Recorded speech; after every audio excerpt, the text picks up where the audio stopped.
I live in the United States, in a part of the United States in the Southwest, where the military complex is quite pronounced. I started photographing these warheads and these missiles that have come back from wars or replicas. It's just, they're just a kind of a totem pole or a body or something, and yet you know what they're capable of doing.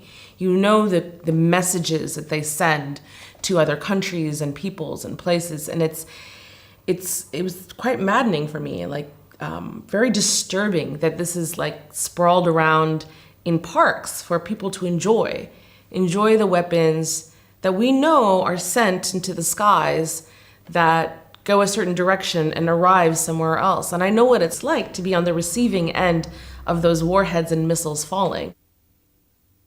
I'm half Palestinian, half Iraqi. I was born in Basra, Iraq, to an Iraqi father and Palestinian mother. So eventually we settled in the United States when I was in high school. We went for political asylum.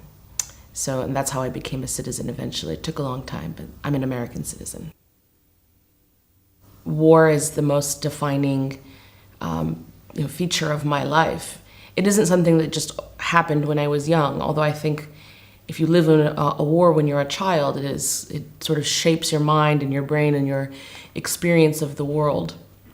So that was very much my upbringing, and then all of the moving we had to do. But being from the Middle East means that the subject of war is ongoing. There are more migrants now than there has ever been, and more people living out of their home base and living in these liminal spaces and needing to find that permanent home.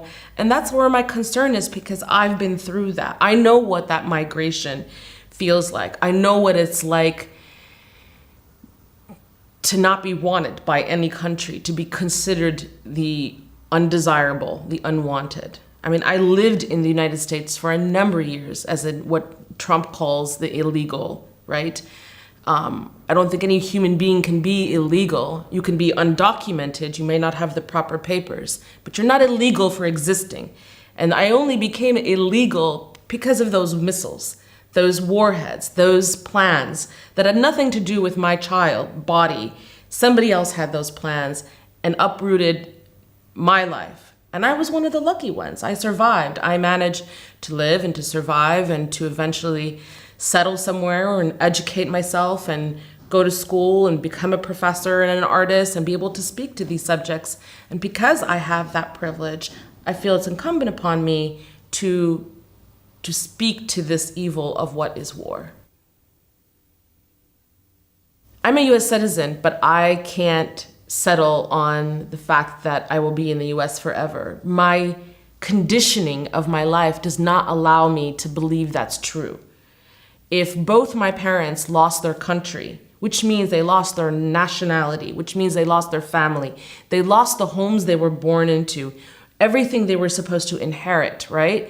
It's all gone. They had the clothes on their back and their children and the few photographs that they kept.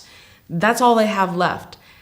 So if they were able to lose their countries, I know that I don't have the privilege to think that United States is forever. Something can happen too. I mean, they're already doing it under Trump. They're already revoking people's citizenship based on really crazy ideas. I mean, I knew you could do that with the green card, but now they're doing it to citizens. So I can't allow myself the luxury of thinking I can be something whole. And it's safer psychologically for me to think this way, that I am a refugee, I can move, I can be complete in my own physical body, but maybe not in what's around me, and that's okay. That dislocation is a location. It's a space, and it's a space I occupy.